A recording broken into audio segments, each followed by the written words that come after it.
AskGunQuestions.com is a website that we built back in 2007, and since then, for the last 15 years, people have been able to ask questions of simple to advanced nature, and we attempt to answer them in different ways over the years.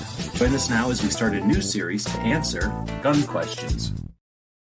And we answer them in different ways over the years. Got my own show going. So welcome everybody. It's Gun Questions.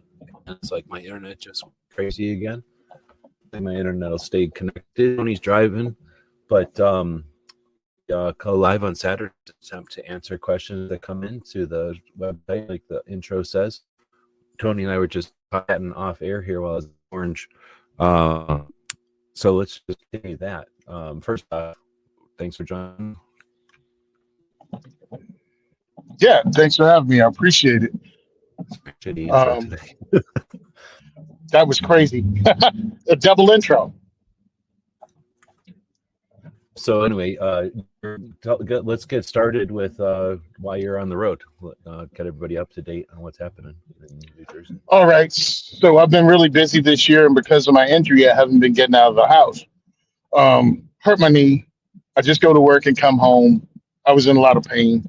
I decided to push through today and go to my normal ranges that we have diversity shoots at and get the entire year schedule from them. So we just did it. So I have the schedule for both Union Hill Gun Club and Recoil Range here in Jersey. So that's 3 ranges that now we have all the dates for 2024. And I'm looking to expand to at least 1 or 2 more ranges this year in New Jersey, if not Pennsylvania. So that's what I'll be doing in the next 2 weeks, trying to actually firm up the rest of the schedule for 2024. Right on. And then we were just talking about you went to the ranges in person again, or finally, and that they're busy. So that's cool. Oh, ranges are packed. And today is a very rainy, dreary day in Jersey. And it doesn't make a difference. I mean, they were parked on the grass over here at Union Hill, waiting to get in. So between CCW classes here, because Jersey finally has carry permits, between CCW classes and just people coming out to shoot, ranges are packed. That also has impacted my ability to host events. Any range in New Jersey at this time that's hosting a day where I get a classroom for 4 to 6 hours is giving up money, like guaranteed money, to have me host my event there. That's money and range time that they're not getting from someone else when they can fill it up with classes like $200 student classes. So I just think that's awesome that they're willing to do this and work with me. It is cool. And it shows that they can see that there's a value from, both for the normalization of guns and for the future generations and, what do you call them, like communities of gun owners. It's not probably a whole bunch of little old ladies that get amongst, gather the whatever, what's the word, like the interest to go to a gun shop and start to look around. But you're for just that, you're a shoehorn, is that the right word? Like you're a entrance ramp for all kinds of people. I can funnel them in, people that you might not even have advertised to or even got no matter what your ads are, no matter how you're doing it, more than likely these people would not have seen it and not have known about your range. But because I've been doing this so long in unconventional, I guess, firearms owners, not the stereotypical gun owner. That's who I've been working with for so long that I reach people that your usual advertisement can't. And that puts butts in seats, and that's money. So yeah, it would behoove you to host the Second is for Everyone event and let people learn about your range from friends and family they trust. And now they're at your range, because we all know the easy part once they get into the range is convincing them that this is fun and they're surrounded by a bunch of good people. That's the easy part. The hard part is getting them in the door. Yeah, seriously. And that's all it takes. And then that person goes home. One person has a good time. They go home, and who all are they going to talk to? School, church, work, people on the bus waiting in line, at the doctor's office or something. Like there's just, all the potential that they're going to be able to be another ambassador that you couldn't pay for. Like you can't put out an ad to say, hey, we're looking for gun ambassadors for the gun normalization. And looking at the photos, because I host the event, I'm really happy during the event. I'm trying to make everyone feel comfortable, asking questions, getting people to talk to each other, that didn't come together, but you have this thing in common. And we break bread together with the pizza, and then we go and train together or we shoot together. So I don't really pay attention to the, demographic makeup while I'm at the event. I really don't. I take photos and I just keep doing my thing. But after the event, when I'm posting pictures, sometimes I just have to laugh at how diverse the crowd is. And it's just funny. It's like, did I just have a lesbian with the lesbian teeth, the shirt with the tie dye and the Birkenstock with the socks, and like a Muslim lady and like this really conservative lady, all like enjoying the same gun in the port, like waiting on each other, and they back behind the they're behind the line just gossiping and talking about different things in their experience. Yes, I did. Yes, I did. People that probably wouldn't talk to each other unless they had something in common. And my whole point is you have a lot in common. It's just the media we consume tries to tell us we don't. It's not that I'm spectacular or I'm doing something great. I just provided them with a place to go that you can see this commonality. And that's all I'm trying to exploit, how great we are as peoples, as in Americans and the citizens. That's what my whole thing is. It seems to be there's a vested interest in this country to divide us. And I'm trying to reverse that with diversity issues. And also, because what's frustrating is that you could take that and put it at any range, essentially. Mhm. You're gonna essentially, you would accomplish the same thing, right? You'd find all those people, I guess. Yeah. So we can't fast forward, but it's good to see that you've got momentum going and the 24 planned out. You mentioned breaking bread, and then you mentioned the pizza. So I put a poll up there: is pizza bread? And the options are yes, under cheese. Another one is kinda, but it's a reach. The next one is maybe technically only, or the last one is nope, no way.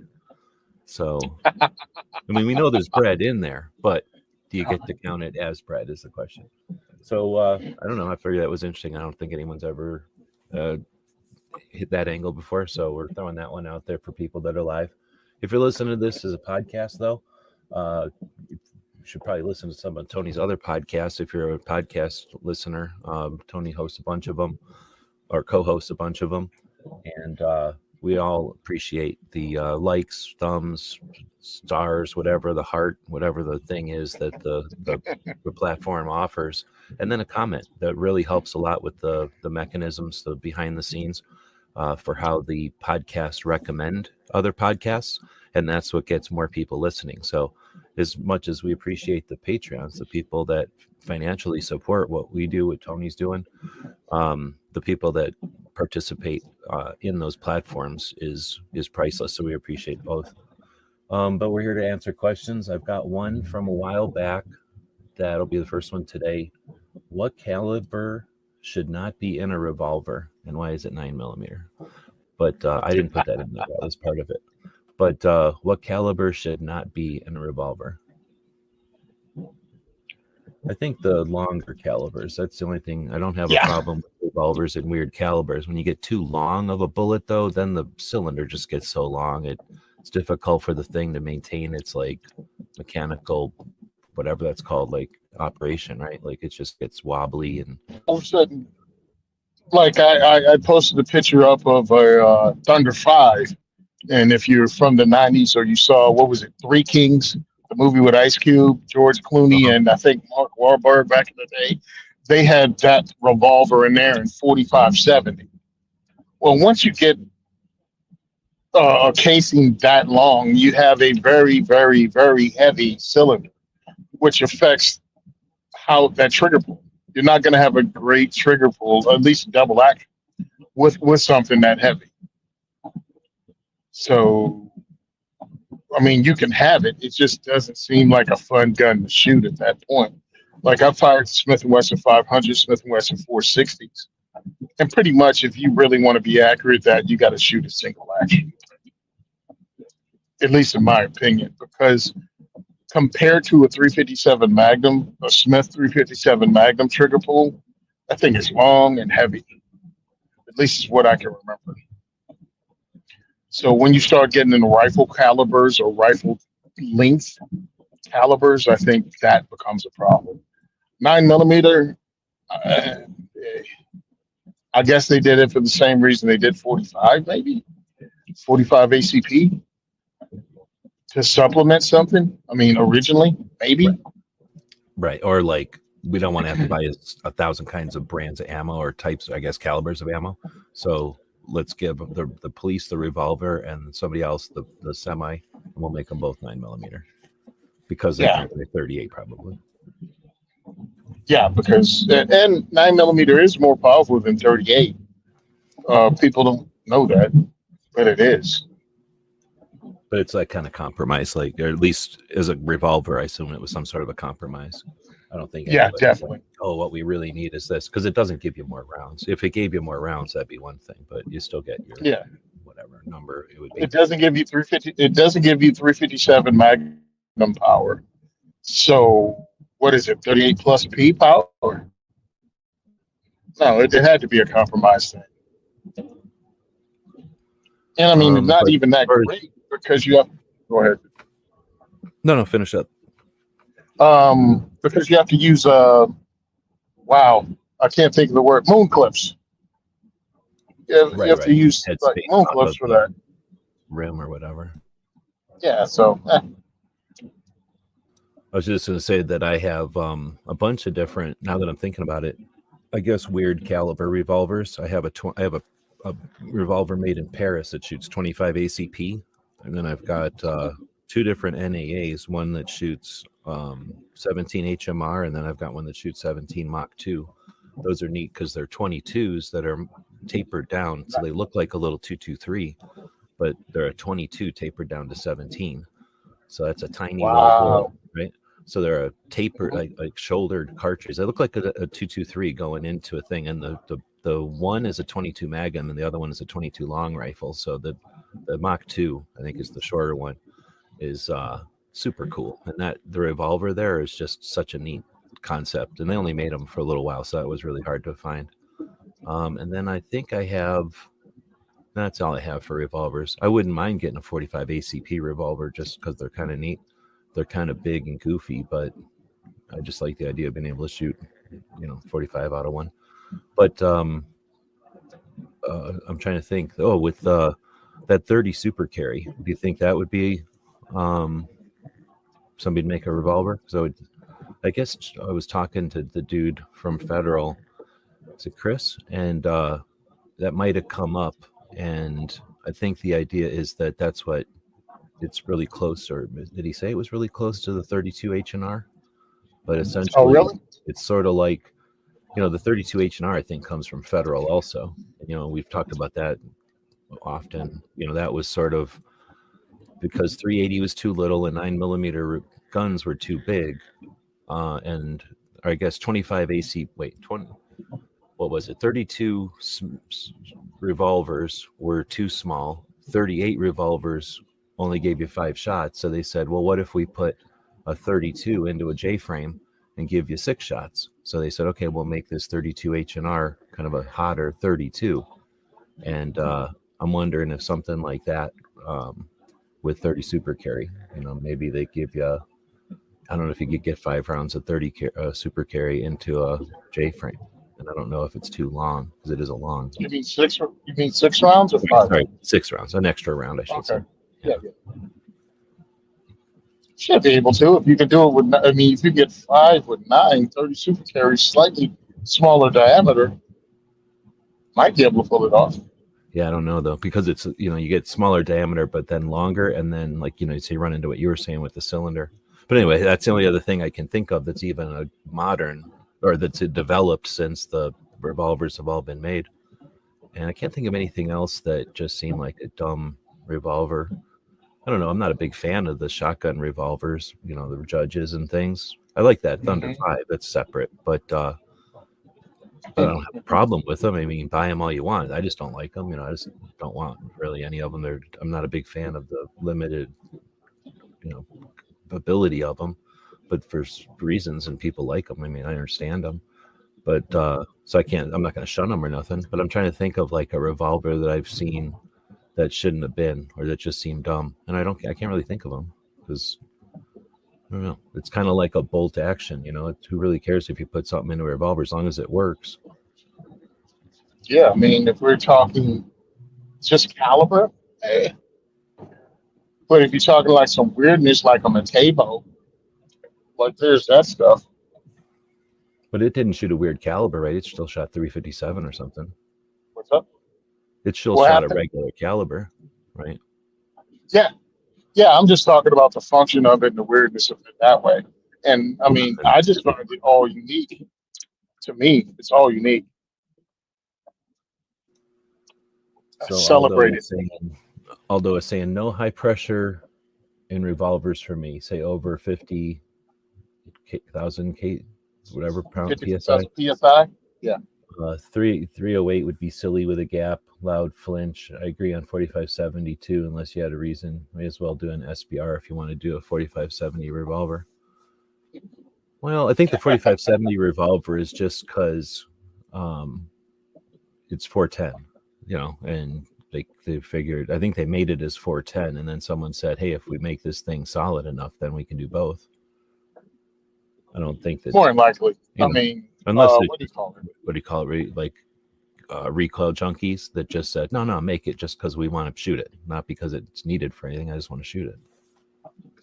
Well, you started getting up in there with 454 Casull, and it just got ridiculous the more you went on. I remember, because I don't know what the PSI is for M1 carbine, 30 carbine, because that was the first I remember of something that was not a pistol cartridge in a revolver. I think Freedom Arms did it. I think. Well, Freedom Arms definitely made big revolvers before other people came along and started doing it. Yeah, Freedom Arms. I just remember ordering their catalog and just leafing through it and let my little imagination run wild, because these guns were like $1,200 to $1,500 30, 40 years ago. So Aldo is saying that I haven't heard of all this. Magnum Research makes the BFR in 30-30 Winchester, 350 Legend, 360 Buckhammer, 444 Marlin, 450 Marlin, 45 Colt, 410, 4570 Government, 460 Smith & Wesson Magnum, and 500 Smith & Wesson Magnum. I've heard of all of those. I didn't know about the 30-30. Now that I think about it, I've seen some 30 carbine revolvers before too. But a 30-30 BFR took over. That might be kind of neat.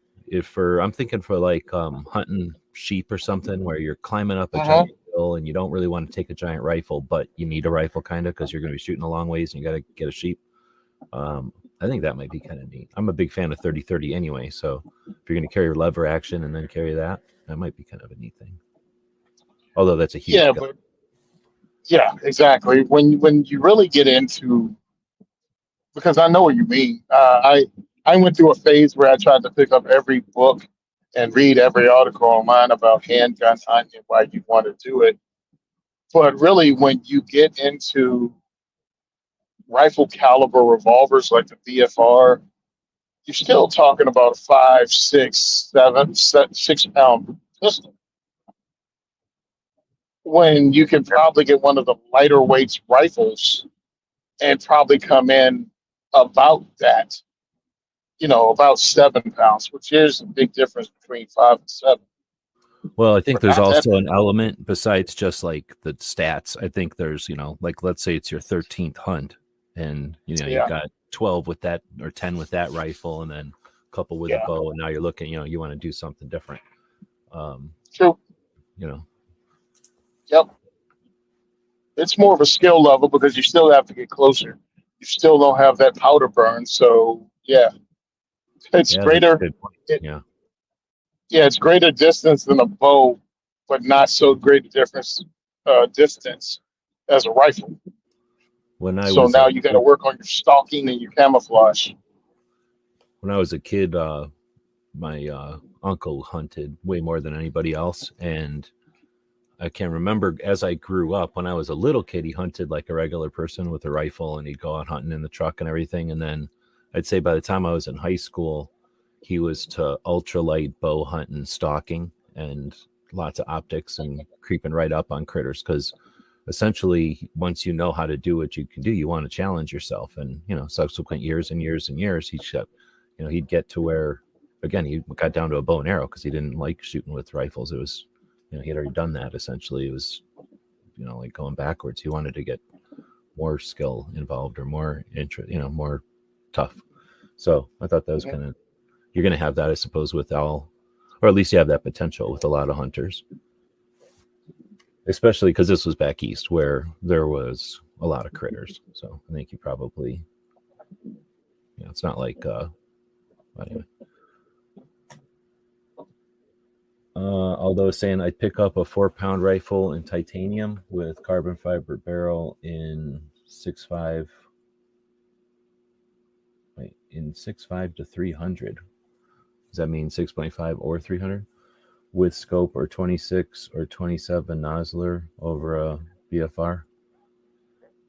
Well, I've been watching Bullets for Bucks, and he does a lot of stuff with these rifles, and a lot of times he's comparing like a rifle that you'd take to a match versus a rifle you'd take hunting. And there's the differences, obviously, in the weights and the designs of them and stuff, but I don't know. I haven't played with a bolt action in so long. Do you play with bolt actions when you go to shows? Do you shoot them? Did you drop off, bro? Hello? Huh? I'm asking, when you go to shows, do you check out bolt actions? Do you shoot them and stuff when you go to ranges and things? Bolt actions? Nope. Um, I'm thinking about it. Like, when was the last time? Like, so the bolt actions I do check out are more modern, like the Sig Cross. Like when that came out, I checked it out. Um, like the more modern bolt actions, folding stock, 16-inch barreled. Definitely, I checked out the 8.6 Blackout bolt action. So yeah, the more modern ones, traditional ones, not so much. So I'm trying to think. I've been doing some stuff with bolt actions online on the internet, but I haven't picked up one. I don't remember last time I picked one up. I don't think I picked one up for years. So not that I have anything against them. I just haven't walked over to one and picked one up or anything. Back in the shop and stuff, I would deal with them, but I know where my, whatever you call it, my awareness is. So if somebody wanted to look at it, I know how to pick it up off the wall and show it to them, and I could offer some assistance on how to work it. But as soon as they had any kind of question, I would wait for somebody who knew what they were doing to be free and direct them over to that person, because I just never had much brain capacity for them. Well, for me, I mean, because I have a Savage Axis 30-06, but it kicked my butt so thoroughly, I don't even like mess with it. It's sitting in the corner right now, looking at me like, "Why don't you take me somewhere? You'll never take me out." I'm like, "No, I do not." Um, but for me, bolt actions are surplus rifles in my mind. Like those are the ones with the personalities for me, um, because it has that. Depends on what it is. Like my Mosins, they are World War II, Finnish continuation war type Mosins. One was from 1899. So to me, they have stories. When I'm messing with bolt actions, my infield is World War One. To me, that's different than picking up a modern Monte Carlo stocked composite bolt action. Oh, actually, yeah, I'm thinking traditional, but I realized something. Yeah, things like the Ruger Ruger series of bolt actions. What are they called? The American rifle, Ruger Americans or Americans, the ranches? ones. Yeah, okay. Yeah, yeah. I think those are interesting too. So yeah, never mind. I do pick them up and I do tactically fondle them. I was thinking of like More like the the hunting race lightweight ones. bolt actions. Yeah.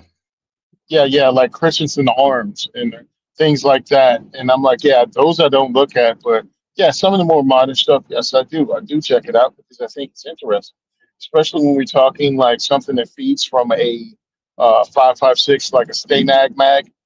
I think for a state like Jersey, where you never know overnight what they'd ban, to be able to have the ability to use something like that and run it and have that option, I think it's great. As a You never know what legislation will pass in the middle of the night and still have the ability to throw intermediate rounds downrange relatively quickly with low recoil.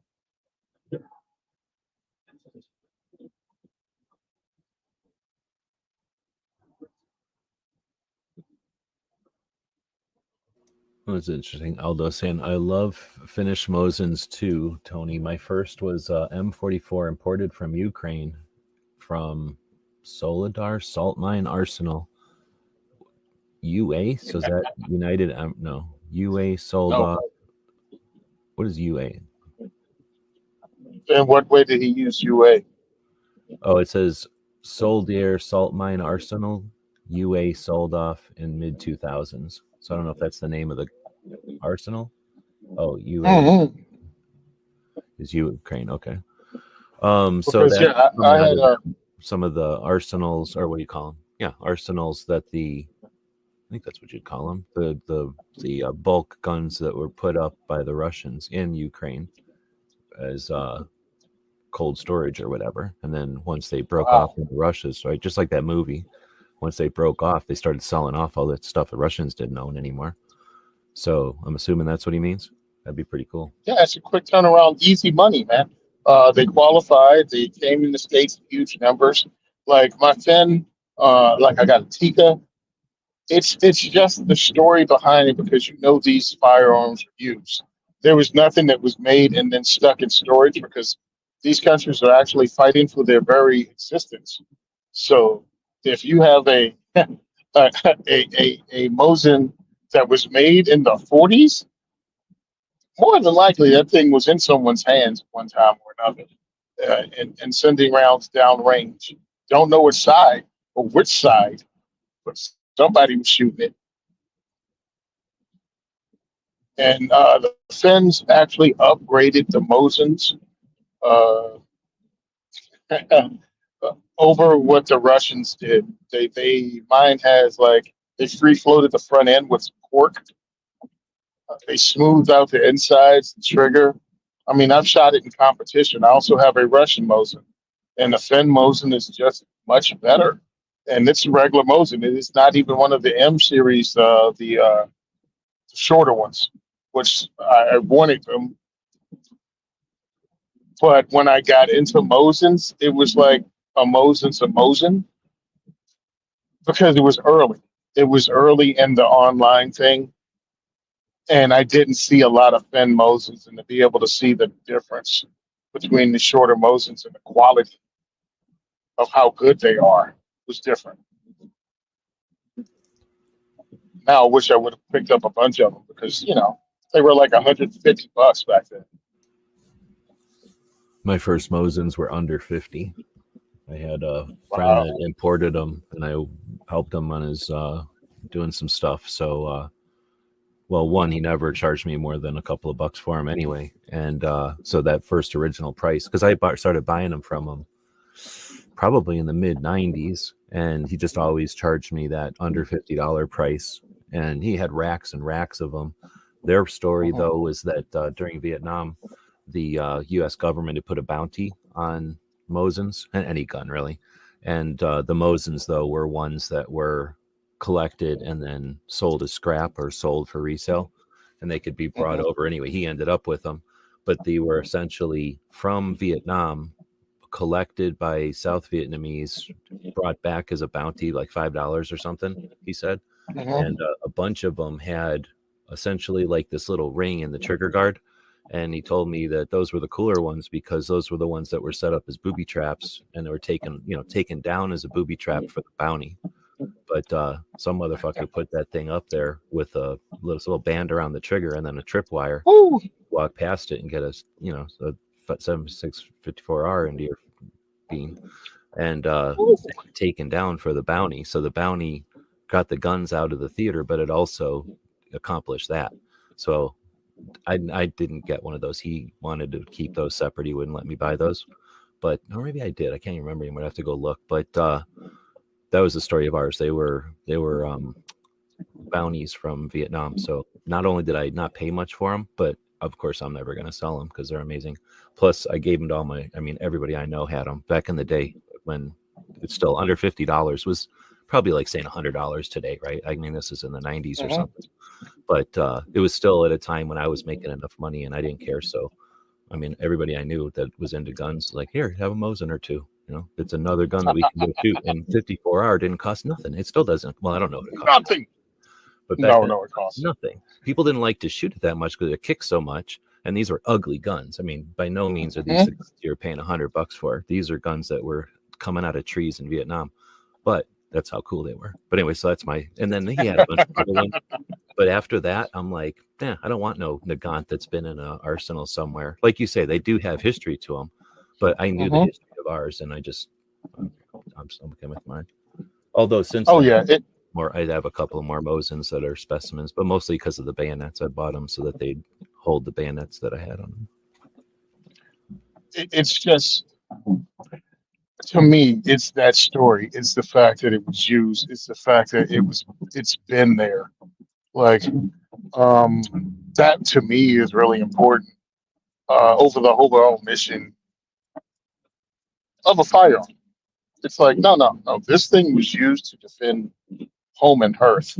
And I just thought that was really cool. And then when you find out the little things about, like the finished gun, was it with the National Army or was it with the local militia? You know what I mean? Like who used it? Were these the 18-year-olds that were in the regular army, or was it like the 40-year-olds that had did their time, but now were coming back as militiaries? Like all of that is part of it. And then to hear about this Vietnam thing, I'm like, oh, that's just so cool. Well, and then all those bringing up the Remington one. One of the ones I bought for real money was a Remington. I have a Nagant made here in the U.S. by Remington. Nice. Because Remington and Winchester made, didn't they? I don't honestly remember. I know that it's made in the U.S. I think it's Remington. It could be Winchester because they're interchangeable to some extent, unless I'm actually thinking about it. But I'm more interested in Bannerman, or I'm as interested in Bannerman. And Bannerman had bought a bunch of those and then tried to turn them into 30-06 or something. So, and it didn't work. Some people say it did. So I don't think mine is like that, but mine is in that, it's that made in the U.S. era or whatever. Now, the thing is, because I think the ones that were made in the U.S. weren't bought by Russia, but then were bought by somebody else. So the thing about those, just because, we're talking all the different versions of the Nagant, made in the U.S., like not bought by the country that ordered them, and then dispersed, did they go get used and then come back, or was this thing just bouncing around Ohio for the last 200 years? I don't know how long it's been around, but like that kind of thing. Like, how do you figure that kind of stuff out, or how do you even, when you're going and shooting it, that's the kind of stuff that you get to think about with, specifically the guns. With a lot of guns, that's the fun part about it too. Exactly. So I joined, or I go to the military arms shoot here in Jersey, and you stumble across it. What happened was, taking this Winchester. I don't know why. Could be Remington. Sorry, I'm driving and not looking it up like the proper gun geek. But they produced a buttload of them for the Russian military, and the government got overthrown. Well, they're not going to get them. So now what do you do? Because a significant amount of money and time went into it. and you don't want one of America's, premium firearms manufacturers going out of business because, well, they're not going to get paid for this large order of Mosin Nagant. So the U.S. government purchased them. But now, what do you do with them? Because it's not even like they're a common caliber in America. So they held on to them, I think, for a little bit, and then immediately sold them as surplus for like $5. And that's when you got a lot of Mosins that have been sporterized and everything else.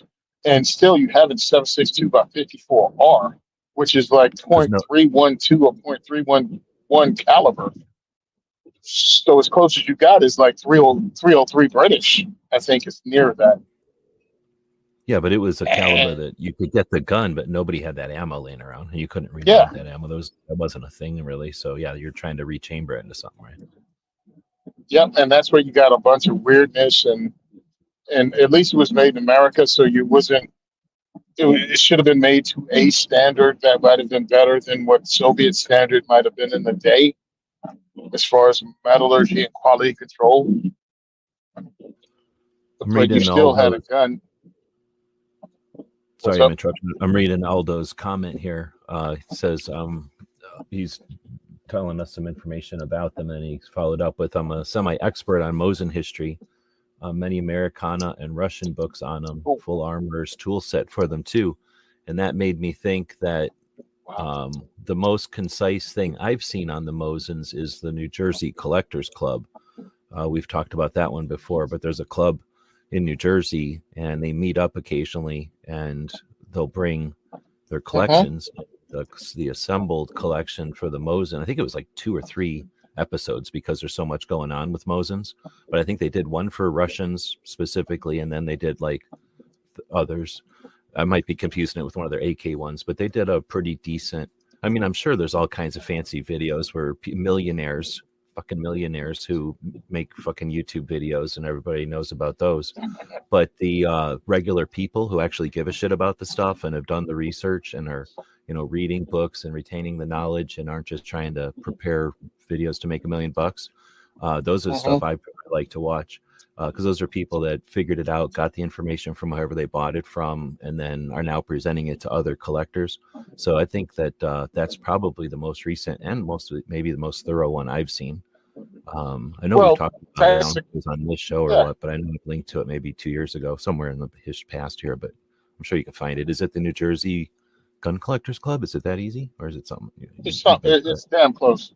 Yeah, I've been to the events. That's who hosts the events for us. And I've gone to, dude, it is so cool to be in a room with that group of nerds, because they know it all. Like, they know all the intricate parts of the story, and they have them laid out. They have them laid out according to arsenal, country of origin, and it's 100% worth it. If you live in Jersey, go, because they host it every month. They host an event every month in Kenilworth. At the VFW, and I'm talking about is worth going to every month, and I don't think I've been to one in 6 months, but it was awesome too. And I haven't seen a video in a while, so they might not have had them in a while. Okay, because I get emails from Stanley all the time, who runs the organization, and I've been going. I guess I started their shoots 10 years ago, when I only had the Mosins and SKS, and definitely worth going to. Definitely worth checking out. Is that me or is it Tony? Give me a second. I might have fallen off because I'm going to. Yeah, you're probably between channels. So Aldo just said Mosin Museum is a neat channel. He is out west in Wyoming or Colorado or something like that. And I just looked at it. I'm going to bring it on the screen over here, I guess. I just looked at it, and it is looks pretty cool on first glance. Here we go. That's the cool. YouTube channel is just it's a YouTube channel or whatever. But I'm like, what? A museum? And then went to their website. It's a virtual museum. So I'm digging that. This by no means the first, even for Mosins, but I always like to see people who put some effort into putting presentation or present some information about something they've researched and trying to archive. However long it exists, the internet remembers. So putting information like this on the internet is epic. It'll be there forever. You can go back and find some of the original stuff, the first people that put their gun pictures online. And yeah, it's awesome to see people still doing this. So I'm going to dig into this. And Mosins aren't my number one thing, but they're so adjacent to AKs that, I'm still going to pay attention to them. And I happen to own a crap load of them because they were so cheap. Yeah, and I think that was the good part. That was the good part about Mosins. It allowed you to get into collecting very inexpensively, but you had such a wide variety of firearms and countries and models that you could get for less than $200.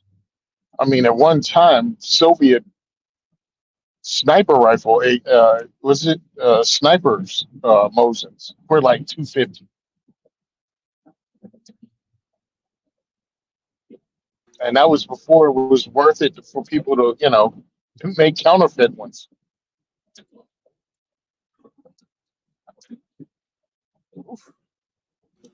I can't burning pure gasoline. That's funny because when you're talking about that, I can remember counterfeit Thompsons for sure, Stens, or not Stens, but that other thing, the Sterling. And then I've seen counterfeit just like the weirdest things, like little 22s half the time. Nowadays it'd be a Turkish shotgun inside all there, but back in the day they'd somehow cram I don't know, like some kind of semi-auto 22 into it, and then they'd wrap it up to look like all these different things. Or I don't think they were kits. I think they were just companies that sprouted up to sell them like that. Yeah, they were. Yeah, somebody had some kind of gas leak. I don't know what was going on. Their car was spewing out. I swear, it smelled like I was behind a gas truck. Once all the cars are electric, we won't have to deal with that anymore. I couldn't make this trip in one day. What'll happen is you remember slot cars when you're racing as a little kid, slot cars. That's what'll happen. The electric cars will still be electric. They'll just add an electric slot down the middle of the road. Those little yellow things in the middle of the road will be little slots. They'll just poke down in there to recharge once as you're driving, and it'll steer as you're driving. Because I'm laughing. I'm like, this trip would have in an electric car, depends on what the range would have taken. At least I'd be doing the show from a electronic plug-in. So I had to recharge for the return trip to Trent. Or they could just have on a cable car, they just have them cords hanging above the highways everywhere, and you'll just have a broomstick going up there to connect to get charged. Oh wow! They have my road closed off. Well, good. That's always fun. Do you drive with the robot telling you where to go? No. I get so used to that, especially when I don't know where I'm going, of course. But now I do it even when I know where I'm going, mainly because the robots know when there's an accident or whatever. And they'll tell you hey, there's an accident. Do you want me to reroute you? And then it'll give you 3 options to reroute. You can go, okay, I want to go this way. So I've been running with the robots more and more. I imagine people probably in the new cars have the robot guidance systems right in their cars. Yeah, I'm sitting here thinking right now. I'm trying to make my mind up whether I'm going to rent a vehicle and drive down to Kevin Dixie's training line this year because it's in Atlanta, or whether I'm going to fly down. I'm trying to work my way through the agita of flying with a firearm. I say drive for sure. Yeah, but that's a lot of hours. One's a lot of hours, but the other one is, hey, I get to drive, and I'm not afraid of driving because it's just to Atlanta. I mean, that's not a horrific drive, in my opinion. No, that sounds like I dig it. I would do it if I could. Yeah, the thing is, I have to rent a vehicle. What vehicle, I suppose, but pretty much those SUVs are you know, I don't want to say economical, but they're still within range, or at least last time I looked, probably at SHOT Show or something. I think we might have been. It's like Just $700. oh, $700 to rent it for a few days and have a nice vehicle. I'm down there. We can drive from point A to point B because you're still in a rural area. I mean, and my whole thing is like, yeah, let's go. Let's do this. I want to be able to go places once we get down there so we can go get something to eat. And it also helps with the fellowship of it all. Because a lot of people are going to fly and they're going to need rides, and why not give them one? Now you're hanging out with somebody you've never met before, but you're all at this thing in Atlanta for Kevin Dixie. I don't know. I just find the fellowship of all things better. Like make it experience. You go to a firearms training class, meet and hang out with the people. Don't be one of those people that go to the class and then can't wait to get away from everyone. Enjoy the entire experience. At least that's well, my opinion on it. I've been to a lot. I've like hosted, I guess, a lot of classes when the shop would host instructors. My gig was to, well, I didn't have to do nothing. I would just hang out with everybody, but I got to observe everything. And I hear what you're saying. A lot of times, though, it's like, you're doing everything you could possibly do to cut time to get to that event, and then your other obligations in life that you're putting on hold are like filling up the dam while you're at that class. So you got to bust out of there right after and just start treading water to get everybody happy again. And I've seen that happen, and that's frustrating. But then you have to make the decision: is it worth experiencing it and missing all the other extra stuff? Which is, I agree with you 1,000%. And that's where it's frustrating when people don't know that there's stuff to miss and they just go like, oh, it's over, and they leave. It's like, oh, wait, dude, we should have said stick around. We'd started to make a point of letting people know, like, hey, bring a lunch, because the people that book out of there for lunch are wasting their time. Like, if you bring a lunch, then everybody can just sit around eating together, and that's another extra hour or two, however long, depending on how far away lunches are, I suppose. It might be some amount of time.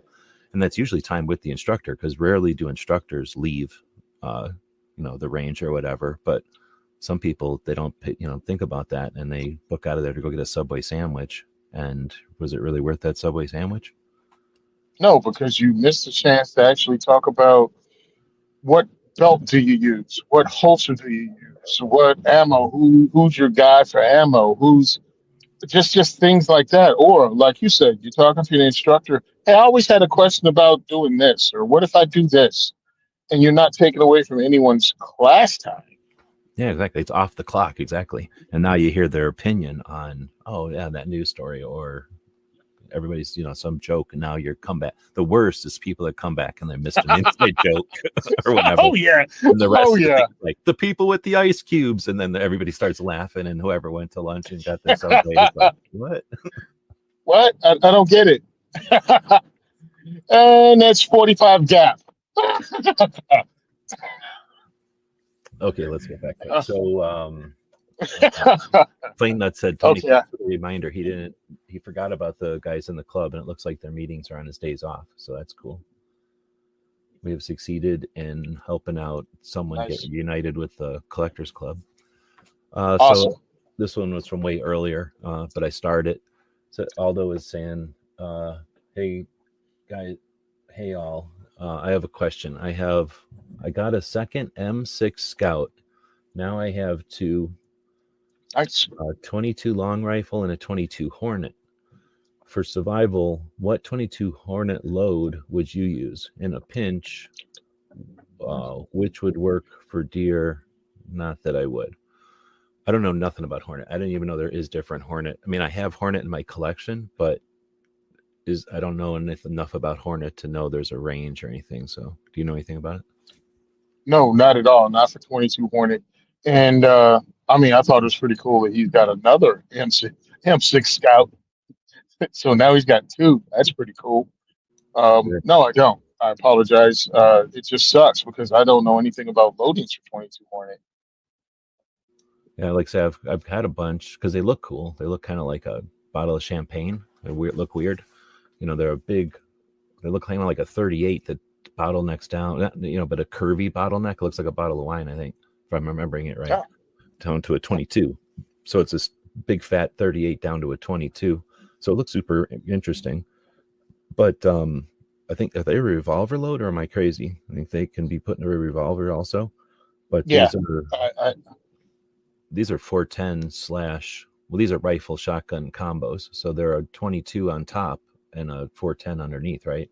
And one of them is a 22 long rifle and the other one is a 22 Hornet. I think that's how it goes. And yeah, that's the thing. I guess a Hornet could probably take out a deer. It's all about if you can sneak up on the thing or not, right? So I mean, sitting up in a tree and putting some grain on the ground and it walks up and you shoot it straight down or something, like, that's a different story than trying to shoot it across a 200-yard meadow or whatever. yeah, it's not like this thing Or is trapping going to have it, putting it out of its misery with the 22 Hornet, right? Once you've already trapped it or squished it with a rock or something. Yeah, it's not like it's going to have a great trigger on it in an M6. But I think realistically that was, I don't know what they were thinking with some of that, like give a pilot a rifle, like I guess from World War I or II when you could get lost somewhere. But now we live with either a QRT. So if you're doing something, most people that are doing something they're not doing it alone. They've got some kind of support. So there's either a quick response team or there's some kind of, they know the cavalry can come if necessary. So that's how most things happen nowadays.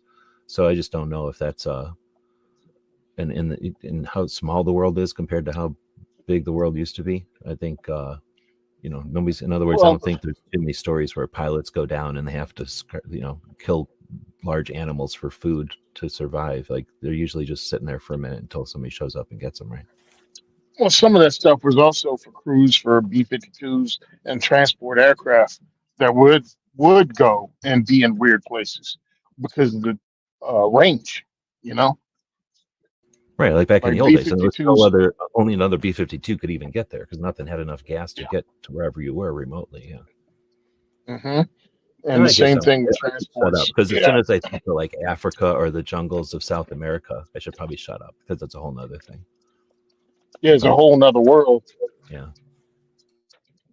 But it's still a cool thought process because I mean, really, we say, "Oh, well, that was then," but then wasn't that long ago.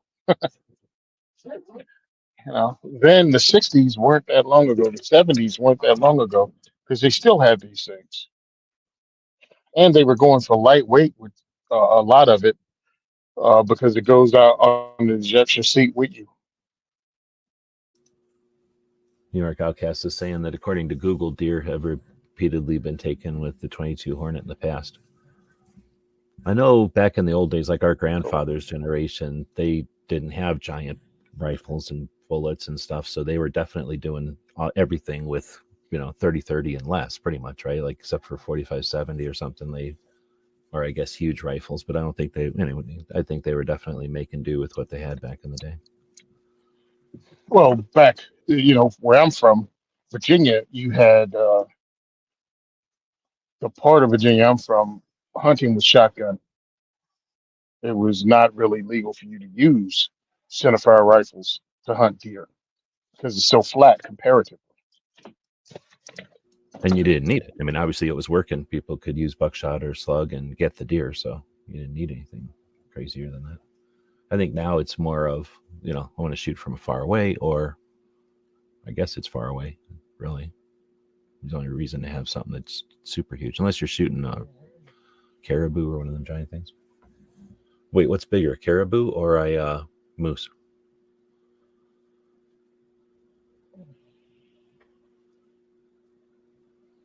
I've never seen a caribou except for in movies, so I've only seen mooses.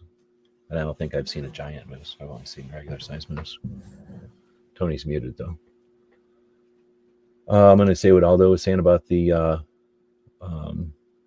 M7. Was a rifle made in... Wait, is it an M7? I have it unstarred now.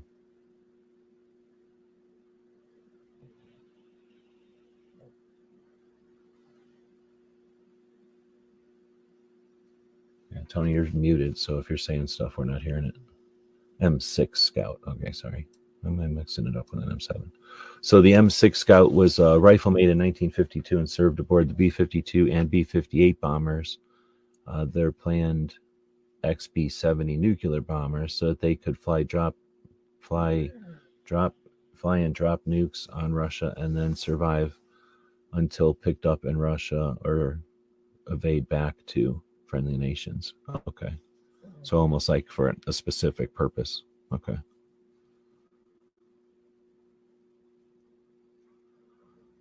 Moose are bigger? Okay. I know caribou. Yeah, I didn't know what you. Yeah, I didn't know what you heard. Yeah, moose are bigger, and yeah, cool. I just got out of my vehicle and I left my keys to the house inside, so I had to go back out. All right, here we go.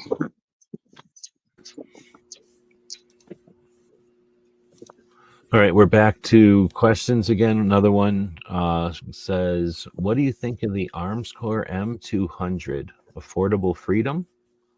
So, do you know that one off the top of your head? The revolver, the M200? The Arms Corps M200. I think. Yeah. The M200 is their 38 revolver. Yeah.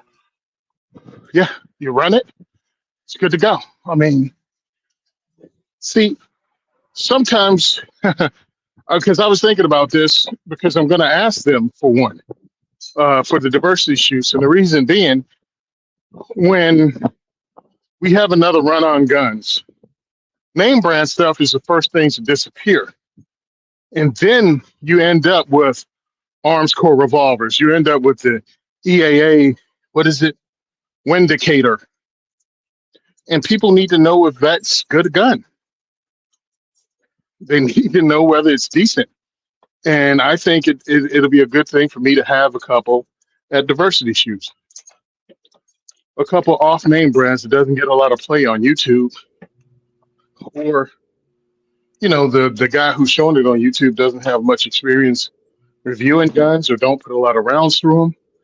So I think it'll be a good thing for me to have one and we give it a study diet ammo. Where are they see at how it price holds up. range? What is their price point? I think it's like between like around 3 to 4. Let's see. So it's a pullback like a Colt, right? So to release the cylinder, you pull it back like a Colt. That bothers me because it's annoying. And then I don't know about the grip angle. Well, I like push buttons better for whatever reason. I like going forward because you have to. For me, and I'm not used to it. Maybe it's just because I got big hands, so I never have to really reposition my hands. But on a Colt, I got to reposition my hand to open a revolver. You know, I guess they want you to. They figure you're gonna. But I don't like being mandatory on how I got to open my revolver, you know. Anyway, so that's first off not a big thing for me. But then the grip angle looks almost Beasley to me. So I haven't shot one or picked it up, but it just looking at it, it looks like more vertical than I guess other guns, or it's just the way the grips are on them. You know, I don't know. I haven't picked it up. You've shot them though? As if you're no. I haven't shot that. Oh, okay. But my whole thing is, I think if we're gun enthusiasts, if we're the gun guy in our circle, it's cool to be a well-rounded gun guy. I mean, it's great you know how Smith works. And, you know, as cheap as I get is a Ruger. Well, maybe you should check out the other stuff, at least so you can have an educated opinion on it. If you want to. If you don't, that's cool too. I'm just saying it'd be nice to know. Yeah, and me not liking the cylinder thing is me, because somebody who opens it different than me will probably hate a button. Like, what is it? Ruger has a button because when it's in the, you got to have some finger strength there or thumb strength, and that can be difficult when you're trying to hold the right, the revolver and all that.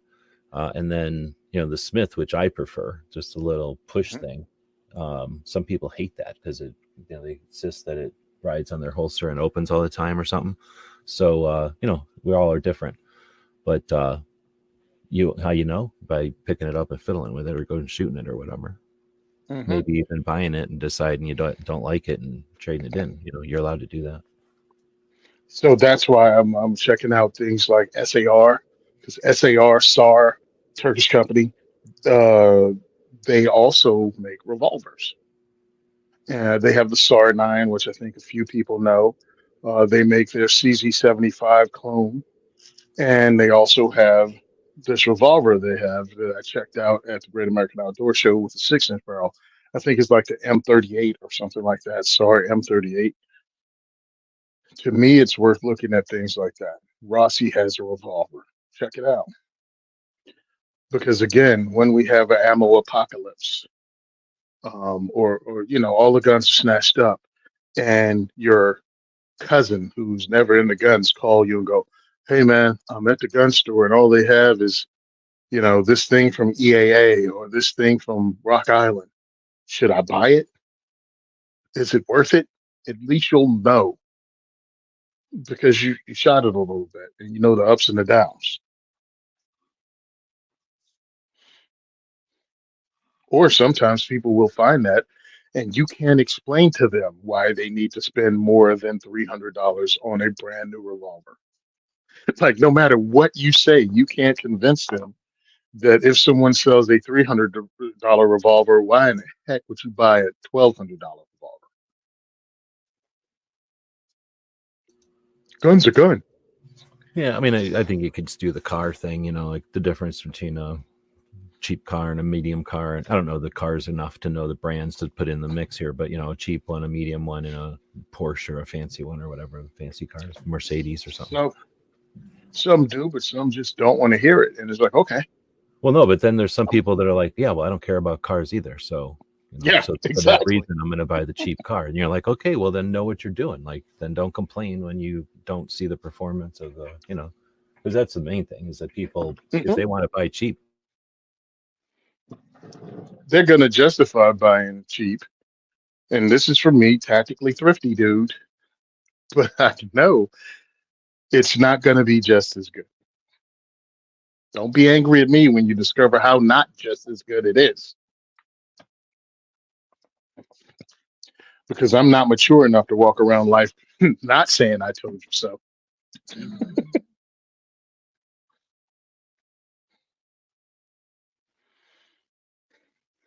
If you're looking for that level of maturity, I'm not that dude.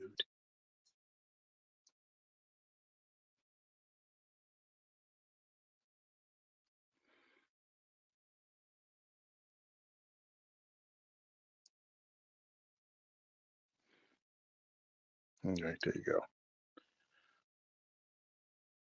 Just got back online. So I'm checking out.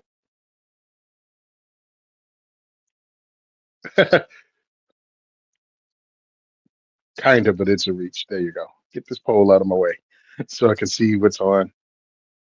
Here you go. Am I the only one on? Is G not being heard? I think he might have dropped off. You guys let me know in the chat if you're hearing G or if you're hearing just myself, because I'm seeing only me talking. Real quick, guys.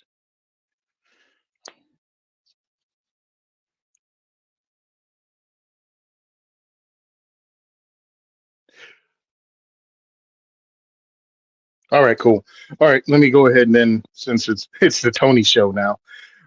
Yeah, cool. So one thing about revolvers or inexpensive guns, I think we should know it if we're going to be the gun person. If we're going to be that gun guy at work, we should at least run some rounds through one, even if it takes just going to rent one.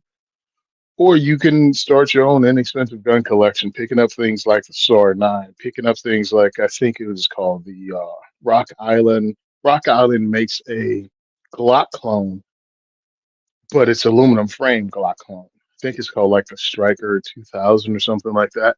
So one of my guys has it at our diversity shoots. It's an okay gun. It's not great, but it's okay. And I think that's what you'll find with a lot of these things, like the T-Sauce. T-Sauce makes one, the P9, I think it is. And it's a 9mm striker fired handgun that takes Glock 226 mag. I mean, excuse me, Sig 226 mags, has Glock sights, works in an XD holster, and it's made in Turkey, but for around $300, you have a striker-fired gun with sights that you can pick up anywhere, with mags you can pick up anywhere, and runs with a pick rail that you can put stuff on, and has a common outline that can be used with modern holsters. So, is it just as good? Probably not. I don't know anybody who's put a high round count through these. Actually, I saw one video guy put 3,000 rounds through it, which is pretty darn good.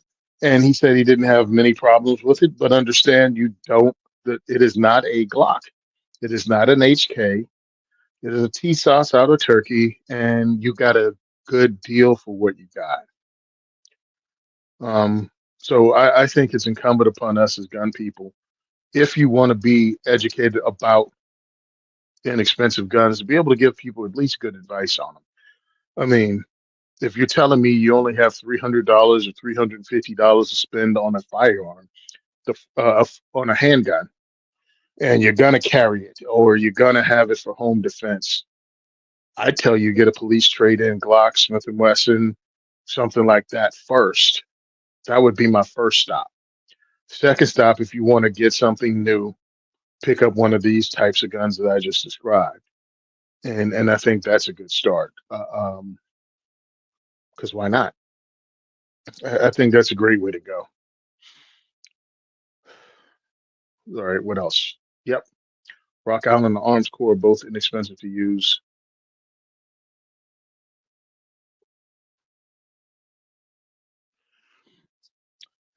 I think training, regardless of what you do, is good because most modern guns are pretty much based on either striker-fired Glock or a Browning system. So the mag release is going to be about in the same place. The slide release is going to be in about the same place.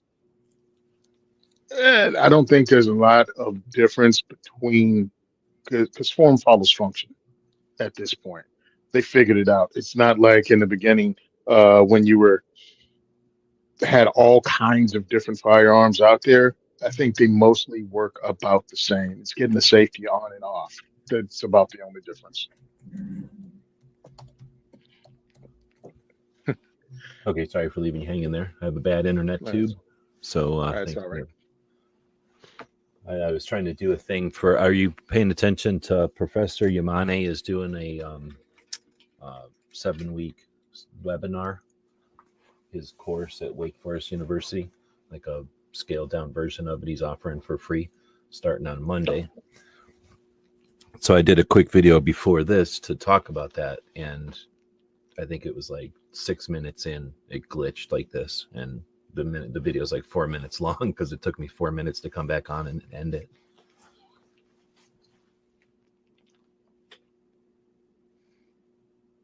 Oh no, I didn't know. Because I keep an eye on him, kind of. I follow him on X, and I haven't seen anything on IG from him in a while. I thought it was crazy because he actually was quoting me in his class, which I thought was cool and weird. I mean, he tagged me in it to let me know, but I just thought it was really, really cool and really humbling. And I try to follow him because we have the same, philosophy that it's important to introduce everybody to handguns on their terms if you can. You don't have to make someone into a conservative Republican to get them to understand that, this is a self-defense tool that's neither evil nor good. It's a thing. I think he's got a pretty good view. Like he's paying attention to a good spectrum of people to draw from.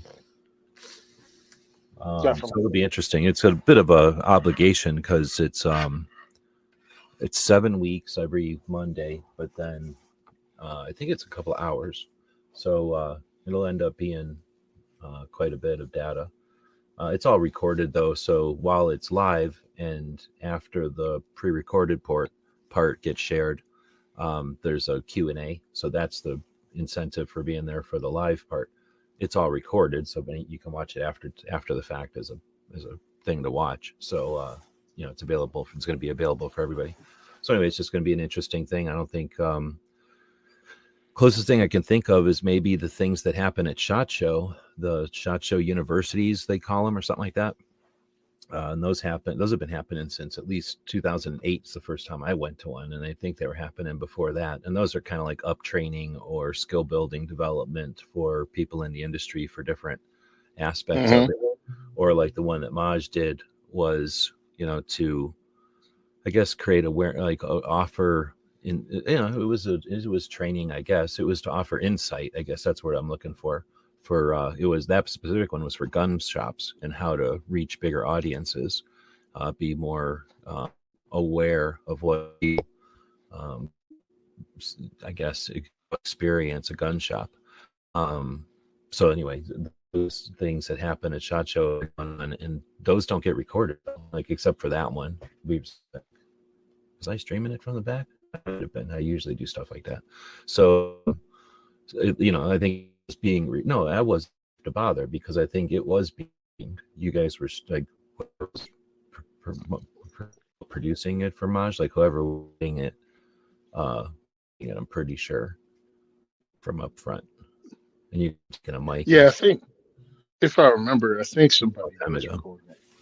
But in any case, very few of those things get. So this will be the first of its kind.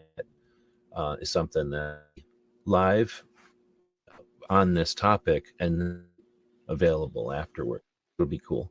So even if it isn't 100% perfect, or percent inclusive of everything that needs to be brought up, it's a foundation, a starting place, a beginning place, one of beginning places maybe, but a thing to start from. So it's cool. I'm looking forward to seeing how it goes. He said it was open to 500 people, and he's already got 350 people signed up. So, really? How much is it? Free, 100% free. It's just the time obligation. You don't have to read nothing. He has like reading lists for each one, and then he says you don't have to read it. Like you're not gonna lose anything if you don't read the stuff ahead of time. It's just that if you want more, read the stuff ahead of time, and then you show up, you watch the thing, and then there's a Q&A after. But with 350 people, imagine who's signing up for this. I'm thinking the Q&A is going to be epic. I'm hoping, like, pretty cool. It's possible with 350 people, it'll be a bunch of weird, boring Q&A, but I don't think so. I kind of feel like whoever's going to sign up for something like this is either gives a shit or, is it, I don't want to say advanced level, but like, paying attention to where they're going to ask like real questions in there. But if I'm wrong and it's a bunch of people who are brand new to guns, then okay, I'll shut up and I'll watch and see how that happens, because that'll still be awesome, right? That's a massive accomplishment. Either way, in other words, right? If it's a bunch of 2A advocates that show up, win. And if it's a bunch of new people that show up, win. I guess the only way it's a lose is if the only people that showed up were Mom's Demand and they just ruin it or something, fart the whole time or act weird. Yeah. Because that's one of the things I picked up on at Kevin Dix's Train and Learn last year's Train and Learn. They brought in new people and asked them about what they look for in firearms content online. And it's like, when do you get a chance to do that? You know what I mean? When do you get a chance to actually talk to the new gun? I don't even know you call them enthusiasts, but they're interested in firearms, but they haven't pulled the trigger on a lot of guns. They have a low experience. But if you want to appeal to them, well, what are they looking at? What are they looking for? You usually don't hear their voices for the most part, because they don't know who to talk to yet. They're the ones that quietly sit in a corner. Because sometimes, especially online, if they ask a question that's stupid, and I did the whole air quotations, they get attacked by people that have slightly more experience or just loud mouths. So they've learned to shut up. But it's like, yeah, I want to hear what the person with not a lot of experience has questions about, so we can answer them, so they don't go too far down, the path that all of us went to, and you end up buying stuff you didn't need to buy, or picking up bad habits that could have been avoided. I'm kind of past that. I don't think you do anybody any I know what you're saying. I get it, but I don't think you're doing anybody any favors by one, like trying to tell them, here's what I found is the best holster. Because how do they know until they've tried a bunch of goofiness to know? Oh, yeah, that's right. You know what I mean? Because they're going to go, okay, you put on the most, whatever the most comfortable holster is for whatever we're talking about. Because, you know, obviously the most comfortable Well, holster for a revolver is different than a most comfortable holder for something else. So whatever the well, ultimate is, if that person puts it on, they're still going to feel a little bit uncomfortable. So unless they've felt really uncomfortable, all they're going to notice is that little bit of uncomfort, I guess is what I was getting at. what I found in my experience with some of this is working with women, they will more likely listen to that advice. Because dudes go, well, I've looked at everything, and I've my favorite blah blah blah, who's a Navy SEAL, said urban carry was the best. I'm like, then why'd you bother asking? But usually, what I found with women, as an instructor, women listen better to instructions, and I think when they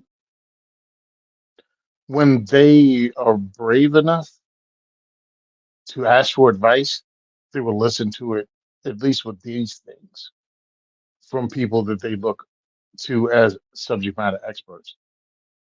I think women will ask questions before they buy something to buy the right thing, and dudes will ask it after they buy it just so they can get verification that they bought the right thing. You know what I mean?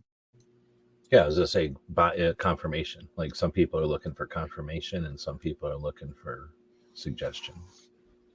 Yeah, and I think and maybe it's my bias, but that's what I've noticed, the difference between men and women when they ask advice when they're new to this. I think, I think it can just be a personality thing too. Like some people have their mindset and they're just looking for you to confirm what they want to do. And Hmm. if you don't agree with them, they're not going to agree with you. But Yeah. I don't know if I can say that's anybody. I think that's just personalities or Maybe. something. And I don't know what the mix is, I guess, or if there's anything. But Maybe. and that's where I'm getting at. Like I've just seen the discussion mainly. It's not like I'm an instructor who goes around doing stuff. When I was at the shop all the time, I was Yeah. around classes constantly. So I've seen plenty of students and stuff, and just seeing students come in, let's say from a lunch break at a CCW class, like, or the break through the middle of whatever you want to call the break. When it's Hmm. next door to a gun shop, guess what? They come over to the gun shop and hang out. So, you can just kind of tell from the beginning to the middle break until when they're done, until they come back as customers after having carried for a while. I mean, unless you're not paying attention, you can see the difference in that person. They're, like you're saying, their comfortability, their awareness or what they're looking for.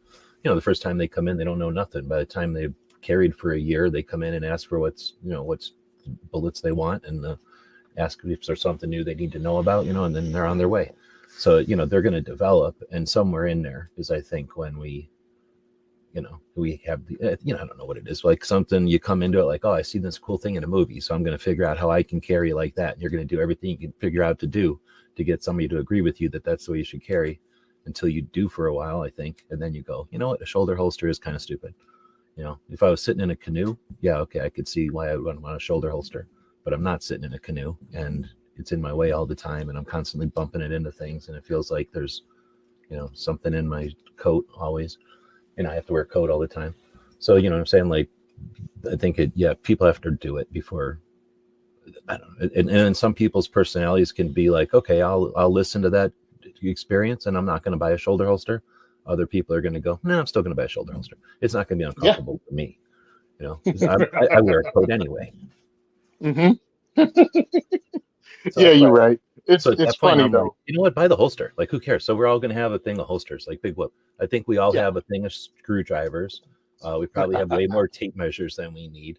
It's like we're not Borg efficient. Like we need to buy one holster so that the planet lives longer, so that we have holsters forever. Like, nah, we're going to have piles of holsters. The good news Yeah, is, yeah. at least when I was a kid, I'm thinking about this right now. When I was a little kid playing army or playing whatever, what was I playing with? My dad's pile of holsters. So this is not a new phenomenon, and we couldn't even carry back then, But my holsters were like a World War II tank holster, the World War II, what do you call it, pilot holster, like a shoulder holster, like the surplus stuff. But so it was just different options. There was not a million options, but essentially that's what you're doing is you're creating a bin of stuff for either your kids or your nephews or nieces to play and make costumes with or whatever. There's always Yeah, enough. buy what you want, dude. Whatever you don't want, it's going to end up in that used gun trade-in bin for the next dude to buy. Well, that's a good point too. Like that's an excellent point. Like you don't have to buy brand new retail and everything. It's nice if you want to go to Amazon and use my link and buy everything new off of Amazon. Go for it. It helps us out a bunch.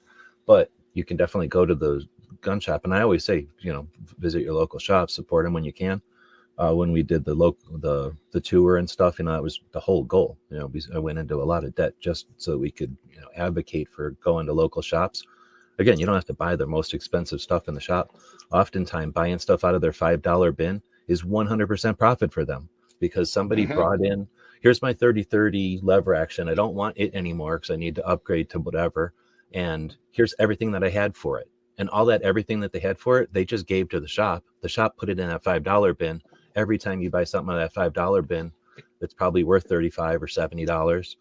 Boom. Like the shop made an extra $5. Everybody's a winner there.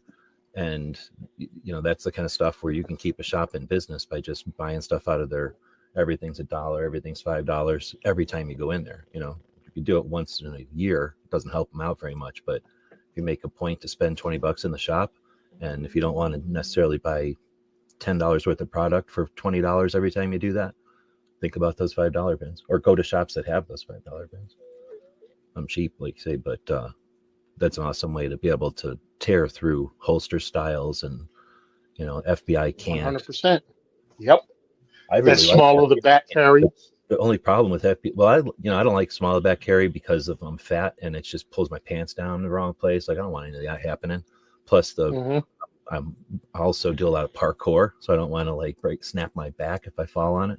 But I really like the FBI can't for whatever reason. I thought it was cool, but try to find a holster anywhere with the FBI can't.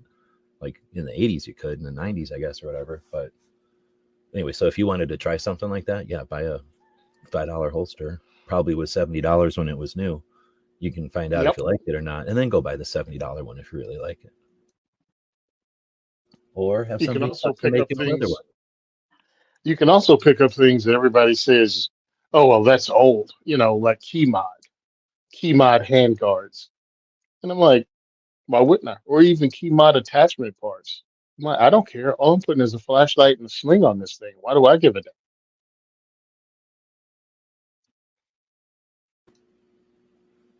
Yeah, that's I don't know. That's an interesting one. The attachment methods and the divisions or the what do you call it? Like the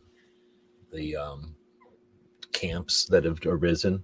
There's the quad rail camp. There's the whatever you just said, the key mods and the other ones. Key mod and the M-lock.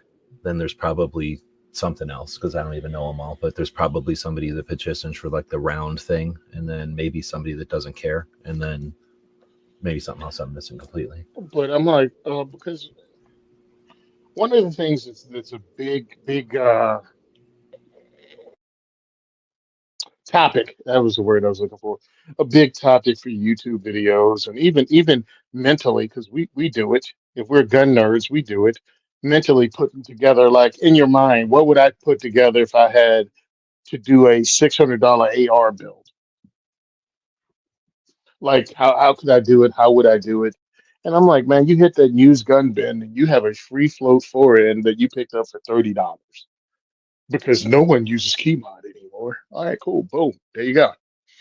At least I've done it. I've tried to put it together because, again, doing this and having people ask you questions. Some are really honest when I say, hey, I want to put together an AR. Well, what's your budget?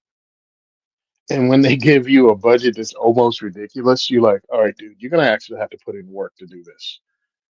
You're not going to get off the shelf with this. Are you ready to do that? And you tell them, where they can get stuff inexpensively at, how they can save a little here and save a little there and still end up with the capability, even if it's something like Keymod. Cool. Even if it's a light brand that it's not a surefire, but it's almost a surefire. I mean, I tell them to go with Streamlight first if you're not going to spend surefire money. But then after that, like I used a Coast flashlight in my first low light rifle class, and that was straight from I think it was Home Depot. I bought a barrel clamp, and I clamped it onto the side of my SKS, and I ran the class. It was an indoor rifle two class, and I kept up. When it came time to use the light, I was able to run the what is it 6 hour class using that Coast light. It worked every time. Um, don't ask me where that flashlight is now, but it worked for at that point in time. Now, when you look, like right now, I have my home defense AR right here, and it has a nightstick flashlight on it from a company called Nightstick, and it's a 800 lumen weapons mounted. Well, it's not even a weapons mounted light; it's a handheld in the clamp. Decent price, decent light. Has gone to the range on a bunch of pistol caliber carbines and worked every time, and that's what it's on right now. And I also have LA police gear flashlight. I have a stream light. So if it goes down, I have other lights within hand distance in my home defense scenario.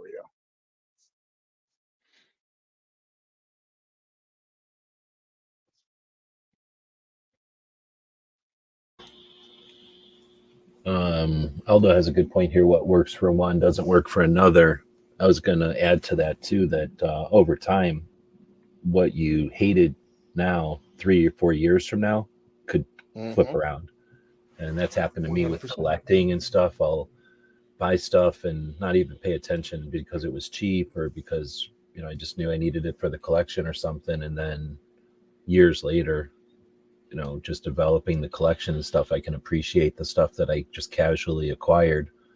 Uh, and, so glad that I did, kind of thing. So, with the holsters and stuff, I can't say it's exactly the same as I'm thinking of my bayonets right now, but, um, just something that you're going to do over many years. But with holsters, I can think of a couple of instances where, I'm thinking like the nylon holsters I really liked in the 90s because they were so cool, like SWAT had them and stuff. And people jumping out of like helicopters and stuff would have had nylon back then still because Kydex hadn't really come around yet. And so that would have been like your high speed SAS guys or something, and then like SWAT. So that's about as high speed as you could get back in the day. So that nylon stuff was just billions of dollars. Like it was beyond anybody. You didn't really even see it that much because nobody could carry.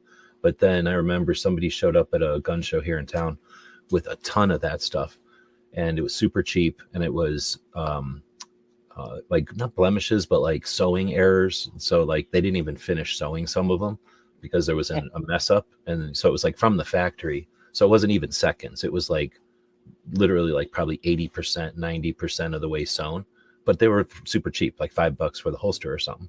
So I grabbed a bunch of them, and I ended up using them for nothing because I just bought them at first, right? Just to have them because they were cool looking or whatever. But like if I ever did cosplay or something, that would have been probably what they would have been good for.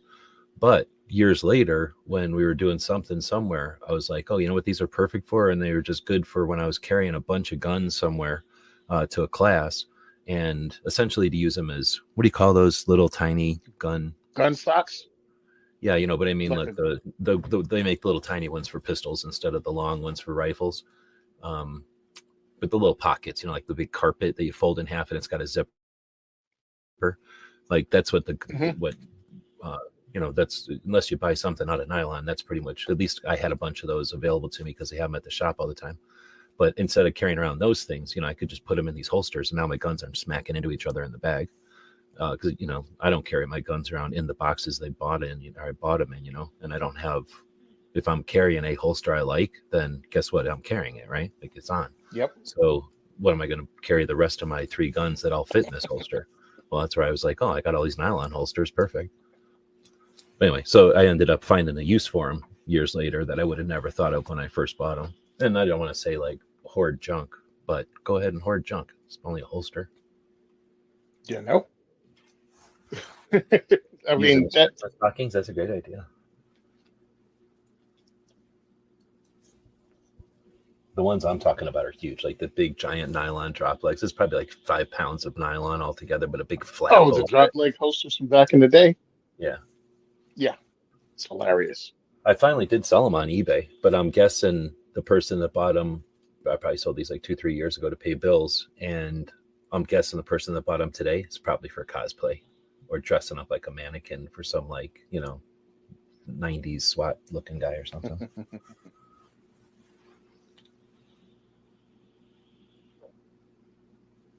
Ooh. Okay, well, I tell you what, we're 90 minutes in. I was supposed to keep this at an hour. I know Tony only had an hour. Okay. You're home already then, huh? Yep, I'm home. Right on. Well, at least we got you entertained and occupied while you were driving. Thanks for going out and getting the diversity shoots set up for another year. Yep. So I got it set up for another year. I'm on a hunt for some more ranges and some ammo sponsors for 2024. I might break them down in the quarters, do them every 3 months. We can switch up. That way I'm not beating up one guy or one small company. I can spread it out. So, well, I'm going to encourage you to put a ammunition level, like the ammo box or something level at the Patreon. So people that want can, if you had 100 people dropping $25 on you for a box of ammo, that would be 100 boxes of ammo each month, right?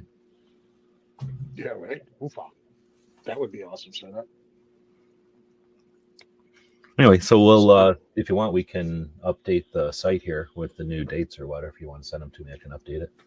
But Yep, I'll go we'll ahead go and out send there it and to you do that. afterwards. Yep. All right. Well, thanks again for joining me for another Ask on Questions. Sorry for last couple of weeks. We've been just catching up and farting around and not really answering questions, but I think we did a pretty good job. We got 2 or 3 questions off the database over there.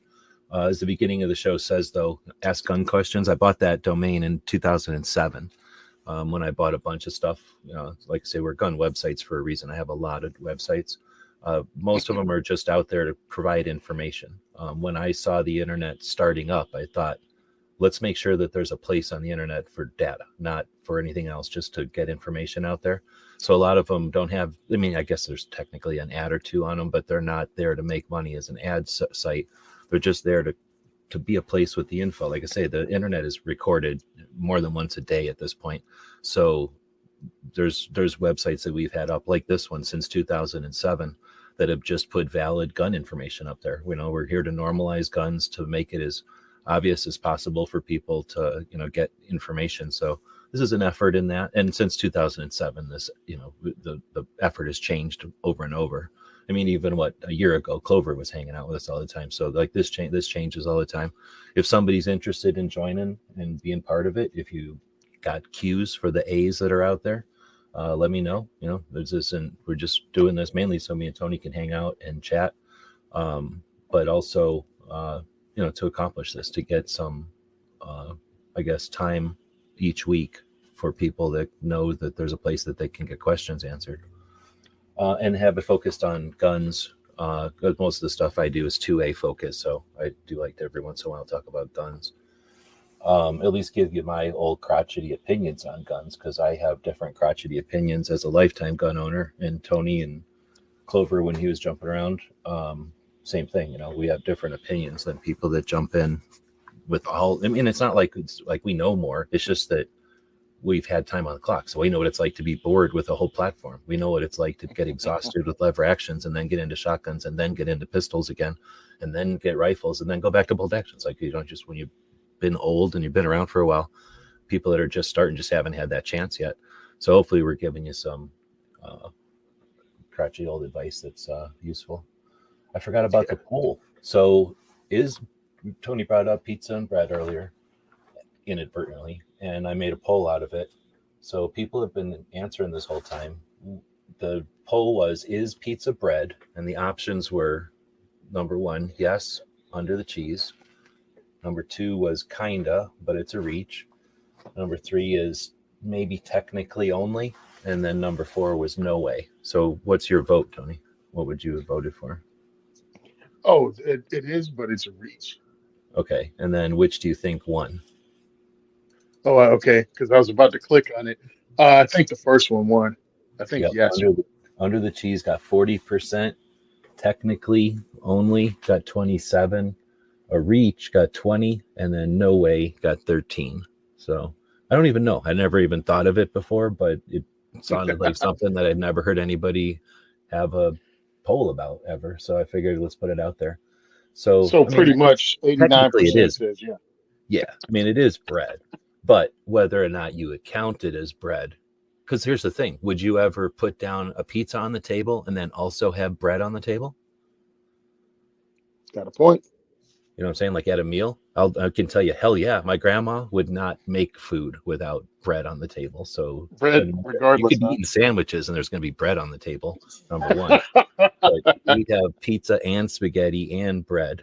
Thank you very much. Like, you know what I'm saying? Like there was definitely no worries about gluten back in the day. But No.